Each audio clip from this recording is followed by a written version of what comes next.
Hey folks, next up we're going to take a quick look at, I'm going to give you a quick overview of vectors.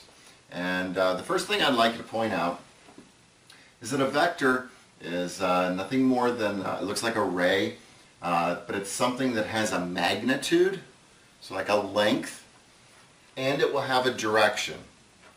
So for example, I've sketched a vector here. Notice I'm calling this point kind of where the vector begins. I'm calling that point P. In general, where the vector begins is called the initial point. Think the starting point, the initial point. Where the vector ends, I'm labeling that point with a Q. In general, that's called the terminal point of the vector. So every vector will have an initial point and a terminal point. And now let's talk about the notation. The notation I will use on the board to denote this vector, notice it's going from P to Q, initial point to terminal point, would look like this. I would have PQ, initial point to terminal point, and I'll put a little arrow above it. Generally in books or on a computer screen, this would probably be written in bold, so it'd be in boldface. Kind of hard for me to do boldface on the board. So typically on the board, or on your paper, you would be using an arrow above PQ to indicate it's a vector. You can also just simply call the vector, vector V. So with a V with a line above it. Final thing to kind of get us started here, this general overview of vectors, is how do we represent the magnitude of the vector? Well, the magnitude of a vector is simply going to be given by, and it'll look like double absolute values, but this notation is how we represent the magnitude of a vector. So this notation would simply be saying magnitude of vector V. So first example I thought we'd look at is just simply finding a magnitude. I'm saying here that vector V has an initial point at 0, -5, and it has a terminal point at 3, 3. And quite simply, I want to find the magnitude of vector V. Even though I don't ask it, let's sketch this vector just to see what it looks like. And if I sketch this vector, make my coordinate system here real quick.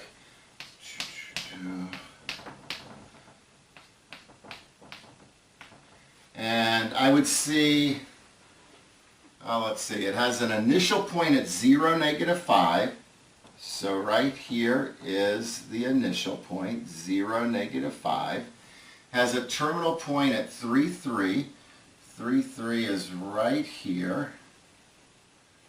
And so here's what the vector would look like. It goes from an initial point of 0, -5 to the terminal point 3, 3. So that's 0, -5, and there's the terminal point 3, 3. So how am I going to find the magnitude of this vector? How am I going to find the length of this vector?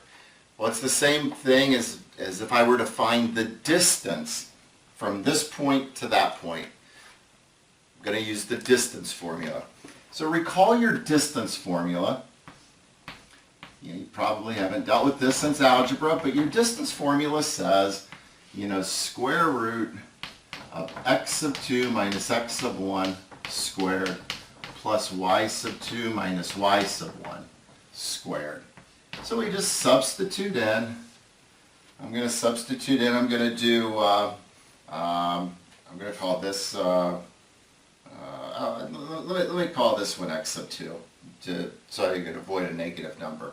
So I'd have x sub 2 minus x sub 1, so that's 3 minus 0, 3 minus 0, so that's a 3 squared, plus y sub 2 is 3, y sub 1 is -5, 3 minus a -5, 3 minus a -5, that's 8. So I'd have the square root of 9 plus 64, so that's the square root of 73. So the vector that has an initial point at 0, -5, terminal point at 3, 3, That's what the vector looks like. The magnitude of the vector is square root 73. Just think it's the length of the vector. So that's it on just determining the magnitude or length of a vector. All right, hey, now that we've seen the basics of vectors, we're going to talk about the benefit of putting vectors into what is called the component form. Basically, here's what component form is. If your vector has initial point at P, so some point P, that I'll just say generically has coordinates P1, P2, and the terminal point of the vector is Q, and generically I'll say the coordinates of point Q is Q1, Q2. You could take this vector that has an initial point at P and a terminal point at Q, and you can write it in component form as being the vector equals. Now these aren't parentheses, they're not brackets. They're just like pointy thingies, if that's what I'll call them. And to get the first coordinate here, you're just simply taking Q1 minus P1. Notice, whatever the x coordinate is of the terminal point minus whatever the x coordinate of the initial point is. And then to get this component, you're going to take Q2 minus P2. Notice that's the y coordinate of the terminal point minus the y coordinate of the initial point. And then generically I'll say once you do that subtraction, you're going to get numbers. And so in component form, vector v ends up being, a pointy thingy, v1 comma v2, pointy thingy. Why do we want to put vectors in component form? It's a great question, and there are many advantages for having a vector in components form. In component form, I'm just going to talk about a couple of advantages for what we're going to be doing here with vectors. The first big advantage, I'm just calling them facts, is that when you have a vector in component form, any vector in component form, the initial point of a vector in component form is going to be the origin. Then the terminal point of a vector in component form will simply be whatever these numbers are. So it'll be the ordered pair v1, v2. Once you have your vector in component form, then it's easier to find the magnitude of the vector because we're still going to use the distance formula, but since the initial point is the origin, when you use the distance formula, one of the x's in the distance formula is 0 and one of the y's is 0. So your distance formula, it just condenses down to that the magnitude of vector v is nothing more than taking the square root of v1 squared plus v2 squared. That number squared plus that number squared. That's what would be under the radical. So a huge advantage of having a vector in component form. Let's do this example. We have, I'm saying find the component form. And while we're at it, let's also find the magnitude of vector v that has an initial point at 3, negative 2, and a terminal point at negative 1, 5. Now getting the component form, it's pretty straightforward. Vector v, the component form is, terminal minus initial. So the component form, the first number I get here is the x coordinate of the terminal point, negative 1, minus the x coordinate of the initial point. So it's negative 1 minus 3, comma, y coordinate of the terminal point, minus the y coordinate of the initial point. And that's negative 2. And then, I could clean this up. Negative 1 minus 3 is negative 4. 5 minus a negative 2 is 7. So that's my vector written in component form. And then to find the magnitude of this vector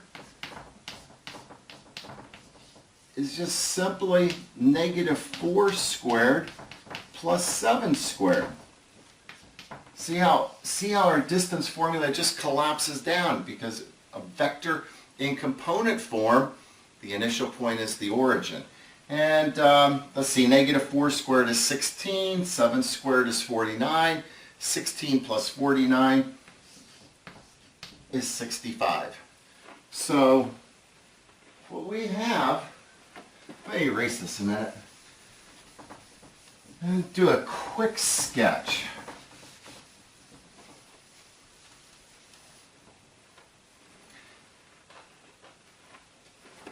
If you look here, it said the original vector has an initial point at 3, -2.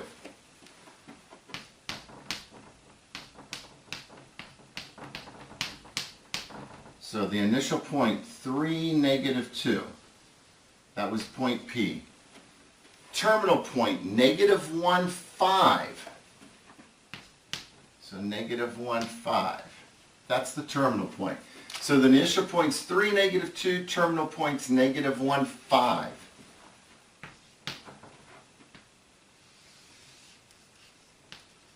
Get bigger so I hit it. That's the vector PQ. So what I found here, get my colored chalk, was the component form of vector PQ is the vector -4, 7. So remember, vector in component form, the initial point is the origin. This would be the coordinates of the terminal point. So here's -4. So here's that initial point. It would be 0, 0. -4, 7. It's about right there. So that's the vector in component form. So really when you get a vector in component form, really all you're doing is you're kind of standardizing things. You're kind of saying, hey, if I could rip this vector PQ off the board, rip it off the board and just keep it same direction and same magnitude and just move it so that the initial point was at the origin, that's where you get the vector in component form. And it's easy to figure out what the vector in component form is, as we just did here. We found the vector in component form, and then it was easy to find the magnitude. So hopefully that makes sense. Hopefully you see it's very friendly to put a vector into component form, like we did here. And hopefully you see it's very friendly to get the magnitude of a vector that's in component form. All right, next up we'll look at another benefit of having vectors in component form. I've listed two vectors here, vector u, vector v, and I've written them both in component form. So vector u in component form is u1, u2. Vector v in component form is v1, v2. Notice the pointy thingies that are enclosing it. And then I'm going to say k is any scalar. A scalar is just a fancy way in the vector world of saying, it's a number. So k is just any real number. And I'm only going to list 3 things. There are many properties I could write down here. I'm just going to list 3 of them. The first one is if I want to add 2 vectors. When my vectors are in component form, to add 2 vectors that are in component form, it's just as easy as taking u1 plus v1 and then u2 plus v2. Add them together and you will have the sum of the 2 vectors in component form. It's that friendly. It's just like adding numbers. If you take a scalar and multiply it by a vector that's in component form. So a scalar times a vector in component form, here I'm saying vector u, that's k times, here's vector u in component form. It looks like just the distributive property, just taking that k and distributing it in. That's how you would do vector multiplication. I mean, a scalar times a vector. And then finally, the third thing is if you take any vector in component form and add to it the opposite of that vector. So vector v plus the opposite of vector v. A vector plus a vector will give you a vector. So we know v plus -v should give us a 0, but notice it's giving you the 0 vector. The 0 vector is kind of a boring vector, but it's still a vector. It's a vector that, well, it's got a magnitude of 0, it doesn't have a direction, but I did want to point out that vector v plus the opposite of vector v gives you the 0 vector. But let's see how friendly this is. I have a quick example here saying, look at these 2 vectors. Vector u is, and notice both of my vectors are in component form. Saying vector u is 2, 3, vector v is -3, 4. And I say, why don't we first try to find vector u plus v. So vector u plus vector v. Well, that would be the vector 2, 3 plus the vector negative 3, 4. So vector u plus vector v is just simply 2 plus negative 3. Well, 2 plus negative 3 is negative 1, comma, 3 plus 4, 7. And that's it on doing vector u plus vector v. Part B, I thought we'd introduce this idea of scalar multiplication.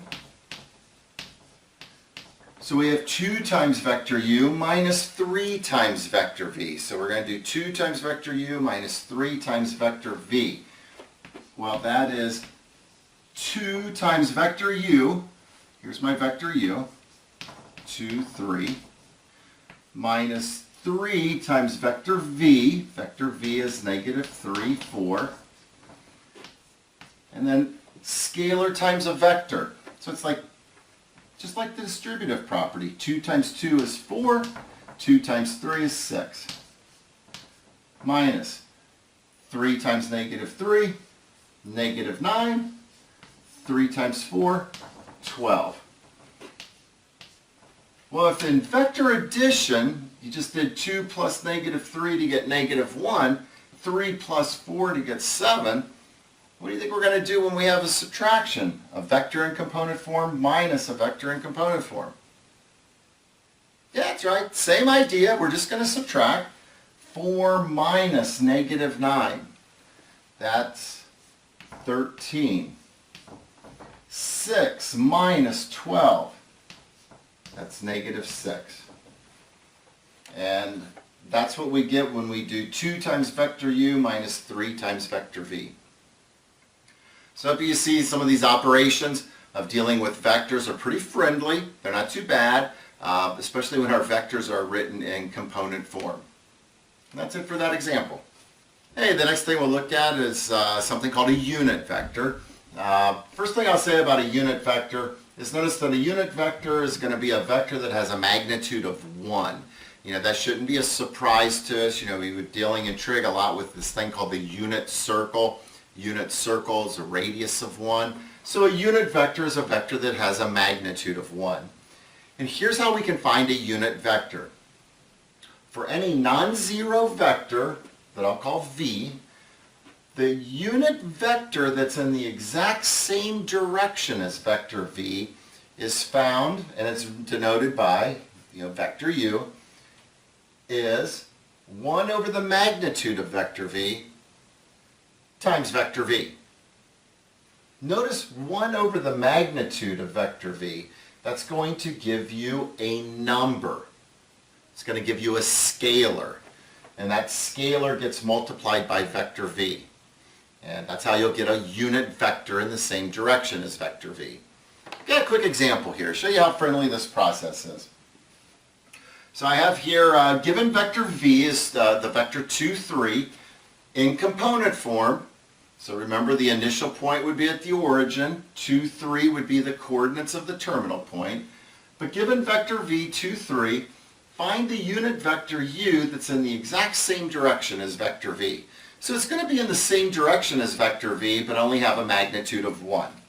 So here's what we have to do. And this is the key to get a unit vector. So it looks like we're going to have to get the magnitude of vector v. So why don't we just start there? Magnitude of vector v. And very friendly because vector v is in component form, so the magnitude is just the 2 squared plus the 3 squared. That's all under the square root, which 2 squared is 4, 3 squared is 9, 4 plus 9 is 13. So the magnitude of vector v is square root 13. So that means my unit vector that's in the same direction as vector v is 1 over the magnitude of vector v times vector v. So that's 1 over the square root of 13 times vector v, which is 2, 3. And if you like, you can distribute that 1 over the square root of 13, do the scalar multiplication, and you can have it as 2 over the square root of 13, comma 3 over the square root of 13. And that's it. That's all there is to finding a unit vector that's in the same direction of a non-zero vector. And you could verify that this vector here does have a magnitude of 1. You could verify that, therefore that makes it a unit vector. But that's it. That's all there is to finding unit vectors. All right, the final thing we're going to look at here is, now that we've talked about unit vectors, are these things called the standard basis unit vectors.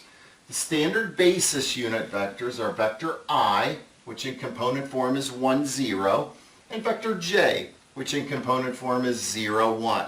So here's what the standard basis unit vectors look like. Notice they're in component form, so they have the initial point at the origin. Here's vector I, 1, 0, and then here's vector j. Vector j is 0, 1. Cool thing about the standard basis unit vectors is that any vector that's in component form, so any vector in component form and here I've generically called it AB, can be written as a linear combination of these standard basis unit vectors.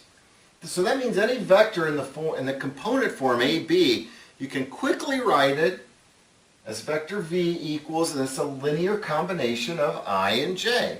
So it's just simply vector v would be ai plus whatever that b is, j. And I would expect you to be able to go back and forth between these two forms just like that. You see a vector in component form, you can quickly put it in the ij form. Or if you see a vector in ij form, you could quickly put it into component form. Quick example, if I give you a vector v that's in component form -2, 4, you would immediately be able to put that into ij form as being vector v is -2i plus 4j. Pretty straightforward. Quick example. Given vector v is -2i plus 4j, let's determine a unit vector u that's in the same direction as this vector v. So unit vector. In general, we should know that a unit vector is 1 over the magnitude times the vector. So we need to get the magnitude of this vector v. Well, the magnitude of vector v, it looks like the magnitude of vector v, here's my vector v, is going to be the square root of -2 squared plus 4 squared. Now keep in mind that you could put that back into component form if you need to, but that's the formula that we use to get the magnitude of a vector. Let's see, -2 squared is 4, 4 squared is 16, so 4 plus 16 is square root 20, or if you prefer, you would have that as 2 square root 5. So that means my unit vector, which is 1 over the magnitude of vector v times vector v, would be 1 over 2 times the square root of 5 times vector v. Well, I'm going to use the vector v as it was given to me in this ij form. So vector v is -2i plus 4j. So there it is, that's the unit vector, but if I want to, I could go ahead and distribute this 1 over 2 square root 5 to get -2 over 2 square root 5i plus a 4 over 2 square root 5j. And then, well, if I'm going to do that, I might as well go ahead and reduce these fractions. I mean, -2 over 2 square root 5, that reduces to -1 over square root 5i. And then 4 over 2 square root 5, see, that would simplify to 2 over square root 5j. So this vector here that's in the ij form, this is a unit vector that's in the same direction as this vector. Which means if you find the magnitude of this vector, you better get 1. Okay, And that's it with this introductory look at vectors.